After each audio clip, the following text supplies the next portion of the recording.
सफलता हाथ लगी है। जालौन की उरई कोतवाली पुलिस और एसओजी सर्विलांस टीम जालौन और थाना कोतवाली उरई की संयुक्त टीम द्वारा घरों में डकैती चोरी करने वाले अंतर्राज्यीय गिरोह का पर्दाफाश कर दिया गया, जहां मध्य प्रदेश राज्य के 5 शातिर अभियुक्तों को मुखबिर की सूचना पर चेकिंग के दौरान पुलिस मुठभेड़ में गिरफ्तार कर 4 अवैध असला, भारी मात्रा में जिंदा और खोखा कारतूस और भारी मात्रा में डकैती और चोरी से प्राप्त किए हुए चांदी, सोने के आभूषण और 1,19,500 रुपये नगद आदि सामान बरामद किए गए और आगे की जो कार्रवाई है पुलिस के द्वारा वो जारी है। साथियों, जैसे आप लोग अवगत हैं कि दिनांक 6 जून 2024 को जालौन पुलिस और बदमाशों के बीच 2 जगह पे जिले में मुठभेड़ हुई थी। पहली मुठभेड़ थाना रेंडर क्षेत्र में हुई थी, जिसमें पुलिस की गोली से 1 बदमाश घायल हुआ था और 3 बदमाशों ने आत्मसमर्पण किया।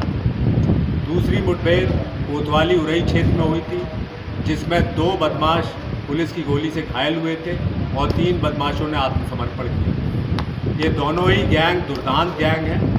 एक लुटेरों का गैंग था और दूसरा गैंग डकैतों का गैंग था। इस गैंग से पूछताछ में काफ़ी मात्रा में लूटी गई संपत्ति बरामद हुई है, नकदी बरामद हुई है और इनके कब्जे से काफ़ी मात्रा में नाजायज असले व कारतूस भी बरामद हुए।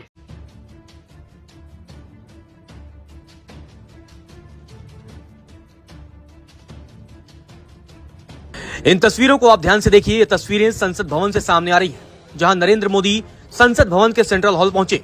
वहां एनडीए के सभी नेता मौजूद थे। दरअसल एनडीए के संसदीय दल की बैठक होनी थी और बैठक में शामिल होने के लिए नरेंद्र मोदी पहुंचे। इस बैठक में उत्तर प्रदेश के मुख्यमंत्री योगी आदित्यनाथ भी मौजूद थे। लेकिन जब नरेंद्र मोदी योगी आदित्यनाथ के पास पहुंचे तो नरेंद्र मोदी ने देखिए किस तरह से यूपी के मुख्यमंत्री योगी आदित्यनाथ को इग्नोर कर दिया। इन तस्वीरों को एक बार आप फिर से देखिए कि किस तरह से नरेंद्र मोदी ने यूपी के मुख्यमंत्री योगी आदित्यनाथ को इग्नोर कर दिया। दरअसल एनडीए के संसदीय दल की बैठक में शामिल होने के लिए नरेंद्र मोदी संसद के सेंट्रल हॉल पहुंचे। नरेंद्र मोदी ने वहां मौजूद सभी नेताओं का हाथ जोड़कर अभिवादन किया। लेकिन जैसे ही नरेंद्र मोदी योगी आदित्यनाथ के पास पहुंचे तो उन्होंने योगी की तरफ देखा भी नहीं और वहां बगल में मौजूद नितिन गडकरी को हाथ जोड़कर चले गए। जिसके बाद से सियासी गलियारों में चर्चा का बाजार गर्म हो गया है कि क्या नरेंद्र मोदी यूपी के मुख्यमंत्री योगी आदित्यनाथ से नाराज हो गए हैं और क्या अरविंद केजरीवाल की भविष्यवाणी सही साबित होने वाली है। क्योंकि जिस तरह से उत्तर प्रदेश में भारतीय जनता पार्टी का प्रदर्शन रहा है, उसके बाद से इस बात से इनकार नहीं किया जा सकता है कि नरेंद्र मोदी यूपी के बीजेपी नेताओं से नाराज हो सकते हैं।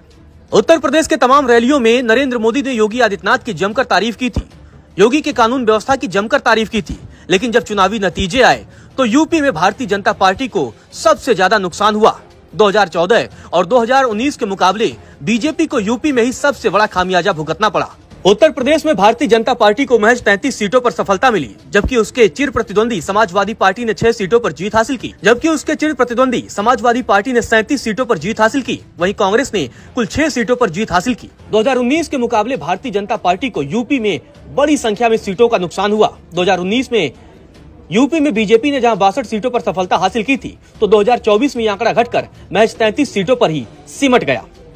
गौरतलब है, नरेंद्र मोदी को प्रधानमंत्री चुनने के लिए एनडीए के संसदीय दल का बैठक का आयोजन किया गया। इस बैठक में शामिल होने के लिए बीजेपी शासित राज्यों के सभी मुख्यमंत्री भी पहुंचे थे। लेकिन संसद भवन में जब नरेंद्र मोदी पहुंचे तो जिस तरह से उन्होंने योगी को इग्नोर किया है, उसके बाद से सियासी बाजार गर्म